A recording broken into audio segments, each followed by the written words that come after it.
And so, after the book has been speaking about power and groups, manifestation of the group's identity, and borders to those who are not welcome inside it, and about the strangers and power structures that can be there, monopoly, and these issues, they turn their attention to how we interact in transactions, because human interaction is also transaction, and they see two ways of transaction they are basically going to focus on. They are These transactions are the exchange of goods for interest, something for something. You need something out of what you want to exchange. That something can be most of the time material. The other way is a kind of charity, altruism, giving away without really directly wanting something back. Well, I have an addition to say in this, that we always want something back. It seems a very deep human nature, even when people who are altruistic and they go and do things in life, or they maybe give themselves up to charity work, or being a nun, or being somebody like Mother Teresa. They always, as humans, we always want something back, but it's not always we want it from the humans. Sometimes we want it from the belief that we carry, that love will fill our life, and that the Savior will accept us, or we will get a kind of beautiful life after this one, or whatever people carry with them. So we always want something. And so we are always promised something, promised the Holy Land, promised the paradise, promised something in return, a compensation. So whatever and however we look at it, it is a kind of transaction where we want something. But sociologically speaking, there are two types of transactions. The first is like when you go to the bank and you ask for a kind of loan, or you need money and help because you are in a very bad situation, and the bank will look at you and say, well, how can you prove that you are able to pay back? And the bank manager does not really care if you are crying or having bad times or going on your knees. He wants to see if this is profitable for the bank, and that he can get something out of it for the people who have invested in it. And so for him, it's a kind of equivalent transaction. It's like something for something. It's in his own interest to give you the money, and it's in your interest to show documentation that you are able to pay back. This is just an example of that kind of transactions, something for something. And the other one is like when you are in deep need, the same situation, but you go to a friend or to a family member or someone you know will be there for you, and this person just steps forward and helps you, give you some money, or go and solve your situation, or stand up to you without really asking for something in return, not directly. Well, there is always the question of the friendship. That friendship is in itself holding a kind of transaction as well, because, well, I have been there for you now, I expect you are there for me later, or maybe one day I will ask you another favor, but most people don't say it explicitly. Then there is that type of help that we find in charity work, that people can get the help without anything in return at all. These people who are giving out of love for humanity and love for the human who are in need, because they want to be thankful to life, to God, to the Savior, to whatever they are motivated by. And so we have these two types of transactions and going about in our life. And they also talk about love as a very central element, not from the psychological perspective and how it manifests in sexuality and in needs and drives, but more from the sociological perspective. Why do people go together, and what makes them want this exchange? We all know that we have some needs, and sociology acknowledges that the need for physical contact, need for emotional contact with somebody else, and the need to be loved. To love and be loved is a very deep human need that has manifested itself through human history. And so they acknowledge that as we go about talking about transactions and contacts, interpersonal contacts between humans, that love is also a drive for many people, and it makes them really want to give that love, but also receive it. And so we go into a kind of a relation that is built on another kind of transaction in our life. And this word transaction is a good word to say, like an exchange in a way. You are loved, and so you're expected to love back. And if you don't, something will crackle, something will go wrong in the relationship. And if you are too open in that love of yours, and you share almost everything and put a burden on the shoulders of the one you love, that would also maybe be the reason for why the transaction or the relation will topple or go wrong. Because if the expectations aren't measured in correct measures, if the two parties are not really seeing that they are fit to be with the other and the other are fit to be with them, they can go each their own way. So even love can have a share of own interest and exchange of goods, if you can say so, exchange of something in it, while they also notice that those usual transactions on the market, like when you buy and sell and you want to grow economically, or maybe have shares, they are relating to several sociologists like Nicholas Luhmann, Francis Fukuyama, the historian, and even George Soros, the guy who became a milliardaire and had his ideas on how to trade. And so they all see that there is an element of trust, an element of non-economic, non-interest relation in every transaction, because everything is built on a kind of confidence, trust, and reciprocal relation between the parties you are dealing with. So if you are investing in a transport company, let's just say, this is an easy example, and so you are trusting that your investment is gonna give you some benefit. So you're trusting the people you're giving the money to, but that's natural. But what you are in the end trusting, and they are trusting, is that these people who work in transport are gonna do the job. So you need a basis of understanding and confidence between humans that is not necessarily directly related to what you get out of it, but fulfilling your role and fulfilling your duty in that kind of job you're in. So both in love, that on the surface seems not to be related to any kind of transaction, it seems like out of pure feelings and pure madness, as they say about falling in love, but in the end it has some sides to it that's not only that madness of love and a total what can you say, worship of the other person, or the sexual need, that the drive that can be in it, but it can also be like something for something, and it can also be reduced, as they say, to some kind of sexual transaction, because when erotics, that means that you expect the others to reciprocate your feeling. They will give you that feeling back when you show a very special interest in someone, and they see that you see this person as sexy and attractive and fills you with a lot of thrill and joy, and you send these signals out or say them in words, whatever you do, make the gifts that's necessary. You are just expecting the others to show the same thing in that role play or in that kind of relation. It's not just one way giving, because then something will be lacking.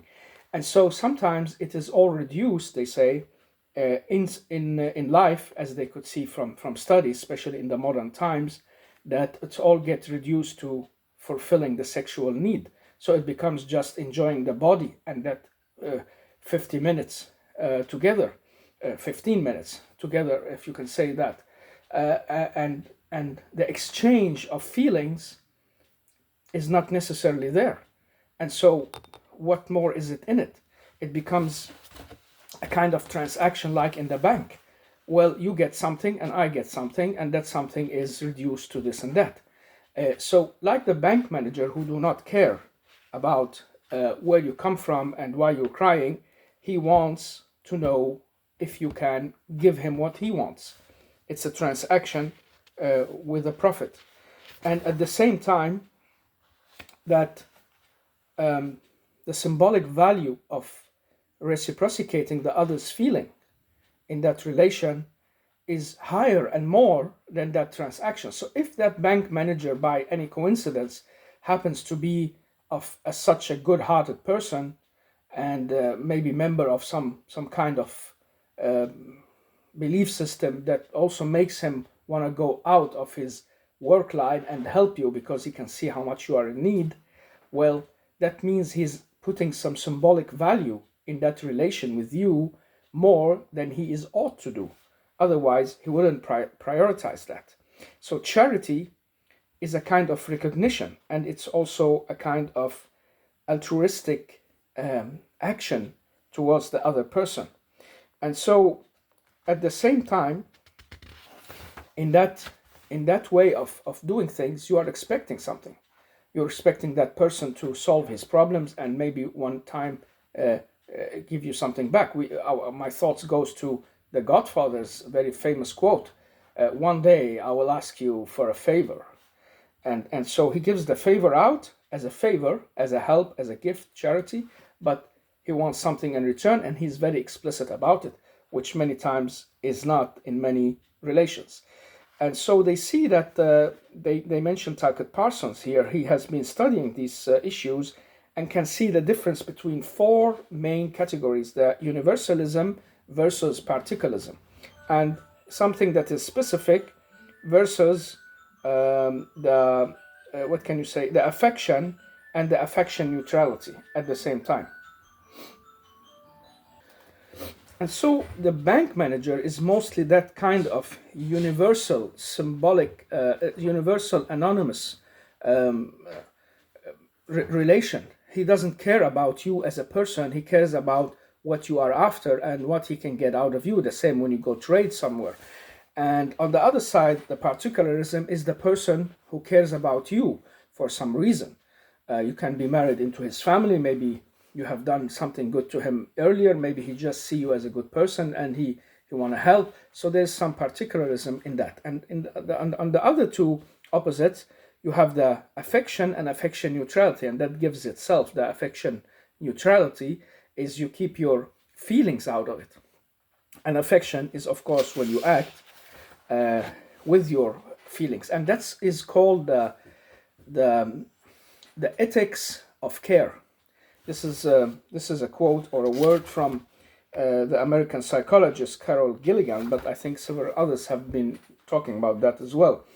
It's called the ethics of care, that there is something relating to somebody else that's not selfish or that is bound to a direct kind of transaction.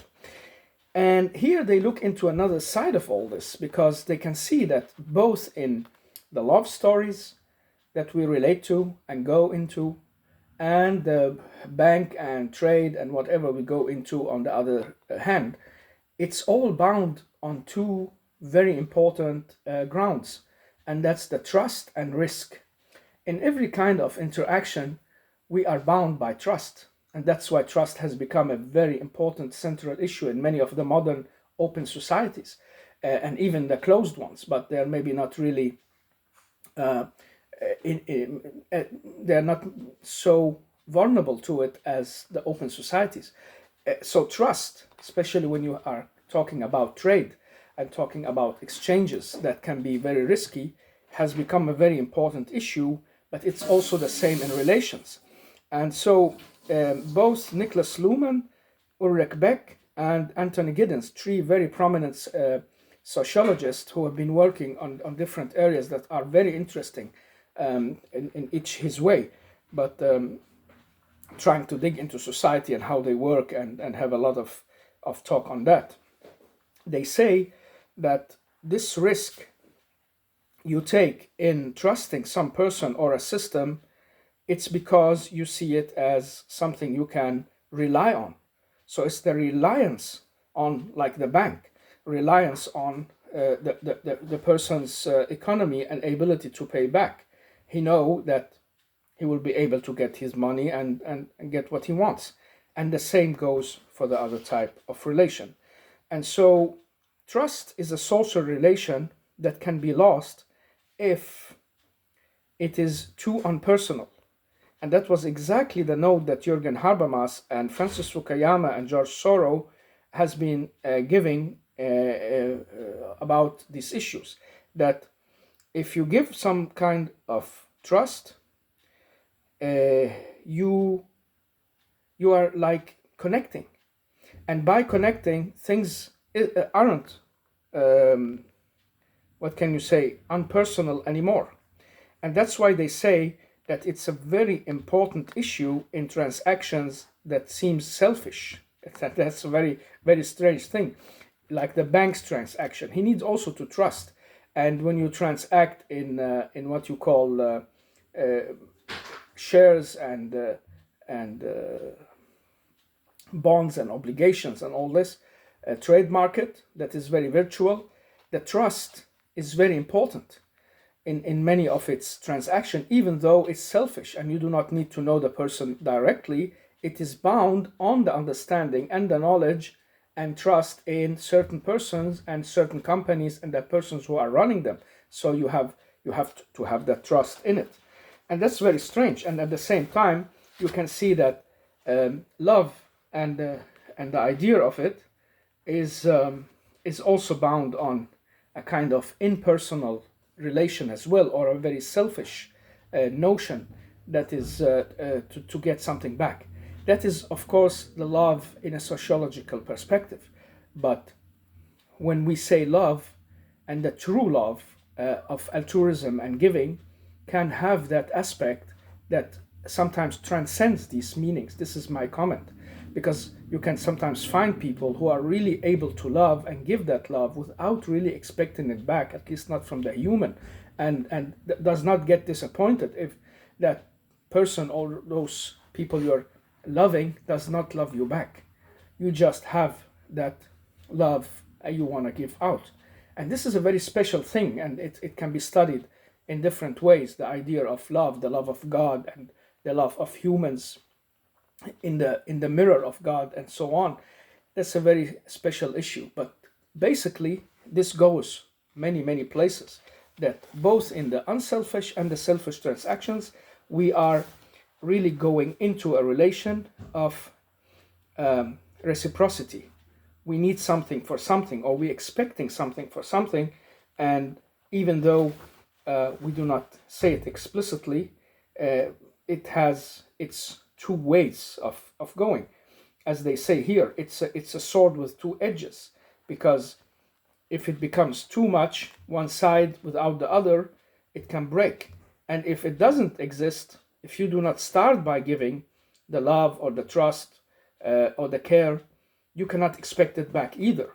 So it's not easy to find it, especially in the modern world, and that's why it's a kind of notion that is changing, and under different societies, not always understood in the same way as like everywhere. And the last thing they talk about here is identity as a trademark, identity as a commodity. And in the modern world, they say that the spectrum of identities, as you are as a consumer, you can advocate for your identity, or you can use it as a way of getting something out of it. It can be a lifestyle, it can be a way of showing yourself that makes people trust you more or understand you more. And so in that way, you are getting that symbolic value of self-identity by like putting your identity in the market as a commodity yourself. And sometimes you say you're gonna need to sell yourself to that company. And I've always found this very strange when somebody have told me, you have to be able to sell yourself. It's like they need to really buy you. Okay, buy me. Am I a slave or what? It seems more in symbolic words that you are using whoever you are, or whoever you want to show you are, to get what you want and to be sold, and they have to buy that. And if they buy that, you are in, and you are the one they choose. And so it becomes like I use who I am, my competences, experiences, the way I can be, my clothing, my everything I am, to sell myself to some kind of price for someone who's going to buy it because they need my work, or they need my expertise, they need what I have to offer. And I need to sell it correctly, as they say, like it is a commodity. So it's not only selling some shampoo or a kind of soap or whatever people go selling. It's now also selling whoever you are to be accepted or not, or rejected. Yeah, and so to sum it all up, both love and selfish interest exchange are both part of the two movements that we have in any transaction and connection between human relations, and that we build on. And they have both of each. How to understand that? They both have part of each. So the interrelation, the relation that's building on love and care and trust and friendship has also a part of a kind of selfish transaction in it that can be hidden or maybe explicit. I'm doing you a favor, but one day I'm expecting a favor in return, or maybe the signals are all saying it, and so you can get disappointed. And at the same time, the exchange of goods that are interest and own interest are all saying, well, this is unpersonal, I don't care about you, but I need to trust you at some level to start this transaction in the beginning. You cannot just start it on the lack of trust. So trust plays a big role also where there is selfish transactions. And so both the unpersonal and the personal becomes a part of the economic psychology and the psychology of and the sociology of economics, because it becomes interrelated. And then you have to handle both people and their trust into society and trust. That's why the markets suddenly crack when people lose the trust in the banks and in the system and in the transactions, and they hold back or fly or run away. Everything crashes, and so it's built on a hidden way of trust.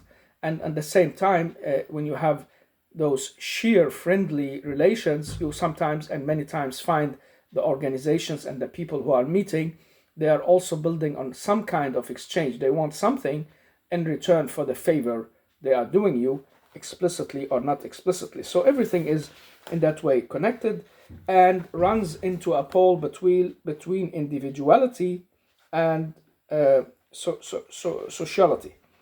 And so you are in a position that can be in one of both, and how to be yourself in all that, how to care for yourself. That's the topic for the next talk and the third chapter in this second part of the book, how to look at your body, health, sexuality, and the care for yourself in all this, where you are part of yourself and society at the same time.